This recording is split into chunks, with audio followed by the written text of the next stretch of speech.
a valuable input, digest it, and practice. So how we can convert the lessons in science, lessons in social sciences, lessons in engineering into a model of stories? It's a big challenge. And if you make it, you can live in it. I tell you one example. One teacher wants to make all the students realize that it is, for example, it is a marketing class. Consumer is always right. That is the statement he wanted to communicate to the students that consumer is always right. Immediately, several questions coming into the minds of the students. There are good consumers, there are bad consumers, there are the thieves in it, there are manipulators. How can we say all consumers are right always? So, how to convince this statement? How to make students own the statement? Then the teacher picked up a story. He said, I will narrate you one situation. Happened, a realistic story, a real story. There was a bakery in UK and breads are being sold. It is a very popular bakery. Hundreds of customers every day comes in and purchase the breads. And one day, one lady purchased a bread from the shop. She went back and came on the next day shouting at the salesperson that you have sold me a stale bread. And so I want this to be replaced. She wanted to return and for say she wanted a new bread in the place of that. The salesperson, who is very confident that it is not a stale bread because that is a popular bakery. For every 12 hours, the entire stock is being replaced. So he is damn sure that is perfectly the latest batch of breads. So she is lying. She knows very well. And he stick to his guns and said, no madam, you are wrong. I can show you the stock receiving record. This is a new one. We won't keep any stale material in our shop. So your request cannot be accepted. Shut and did all the news. But this fellow stick to his guns and said a perfect no. His mind is working. We are accepting that it is a stale bread. That means in our stores, stale breads also will be sold. So he don't want that kind of damage to the store, and he said no, absolutely no. She was taken aback, so she wanted to teach a lesson to this shop. She filed a case against the shop and called the pressman and gave a press meet. And next day, it has come in all newspapers, had grievance and also court summons. The case went on for 2 years in the court of law, and the shop has provided all the evidences that it is not stale, And finally, the judgment has come in favor of the shop.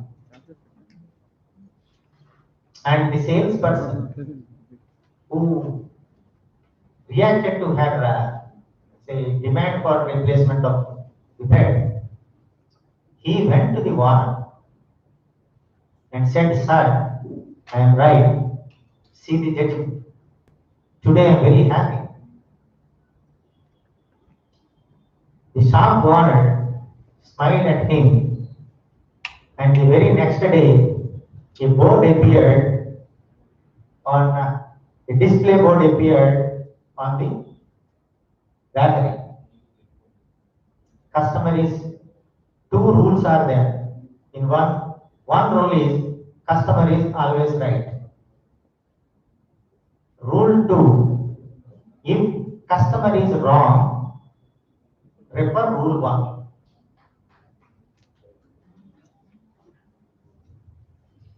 All the 2 years, the damage done to the establishment in the public media and all, they don't verify with the judgment, but they had some suspicion there is some problem with the shop and the customer. So that affected the business of the bakery.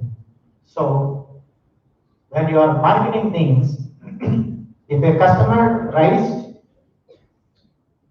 a question or a grievance, you have to understand from the point of view of the customer and with an attitude that he may be right, not we are right. So this is a strategic philosophy of marketing which need to be injected into the mind of the students of the marketing. Apart from the factual position, factual position is different. The attitudinal position to become a very good marketer is required. So this is the line you wanted to inject, and if you say directly, the student don't accept.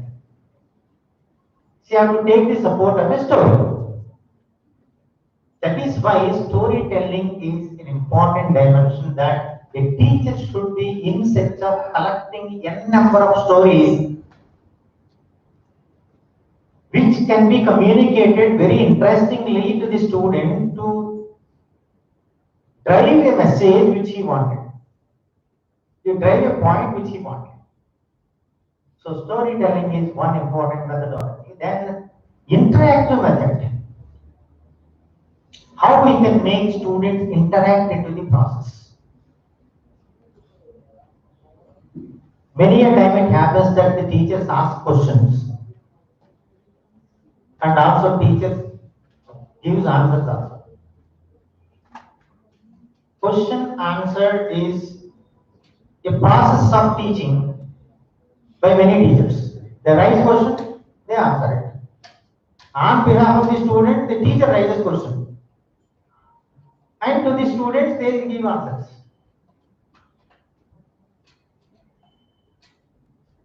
And at the end of the session, many teachers ask the students, if you have any questions, please.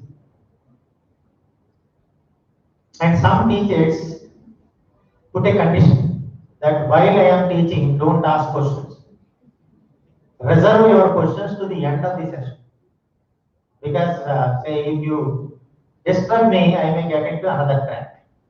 So he is not confident of the way in which he can continue in teaching. So he don't want, he is very protective and defensive in presentation. And it is the experience of the majority. Exceptions are different. That they won't get any questions from students. Because at the time, student wants to close the session at the earliest. Or he is not sure whether the question is a valid question and whether it will be appreciated or abused by the teacher. Why should I invite all this risk of raising a question? Better to go along with others. Only a few heads which are recognized as meritorious first benchers they will try to raise questions to prove that they are intelligent in classroom. But whatever it may be, the interactive process is not happening. Interactive process is not just question answer sessions.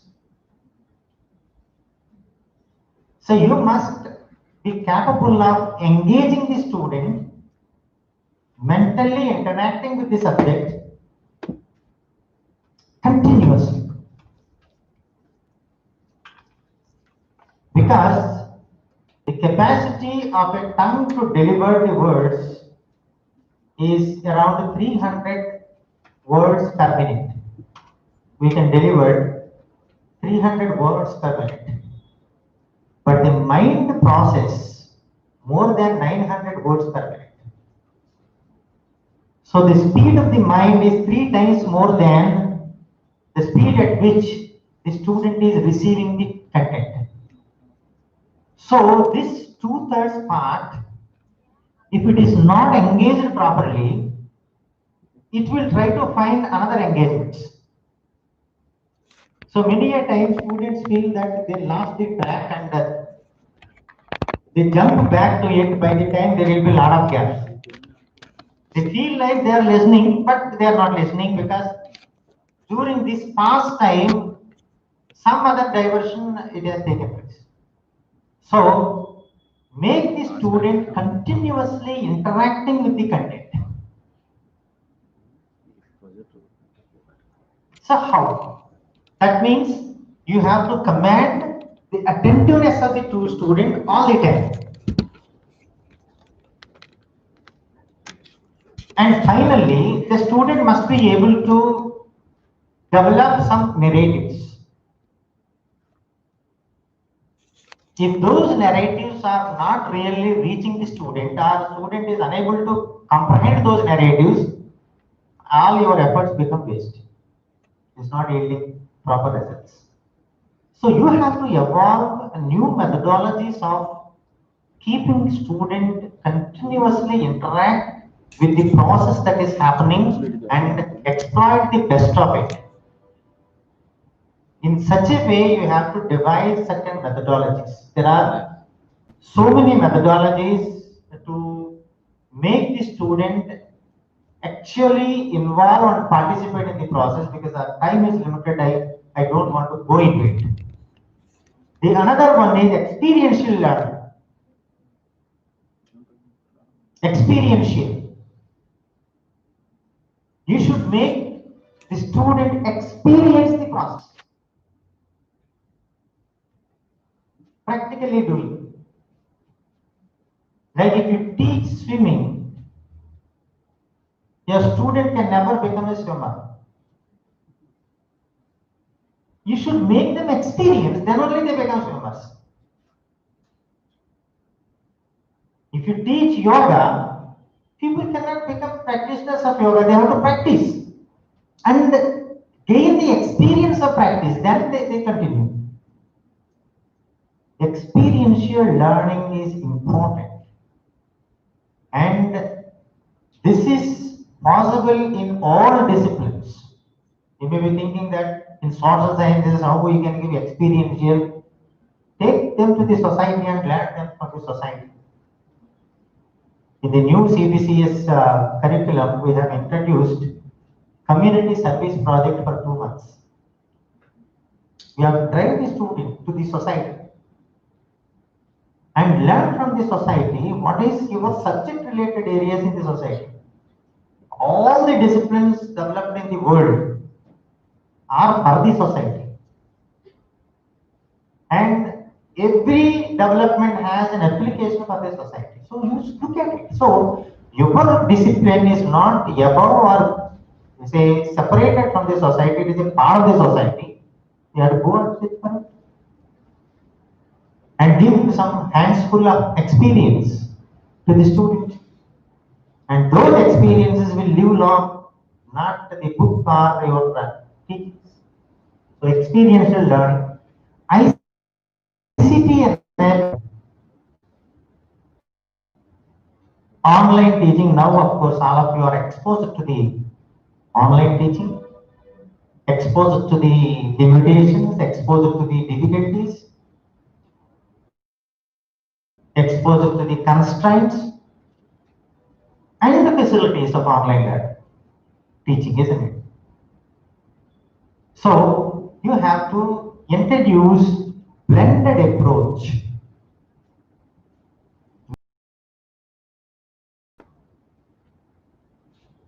And when you are using offline, you have to use ICT enabled technology to save time, to make things more interesting, and also having a person to person, eye to eye contact in, say, interacting with students.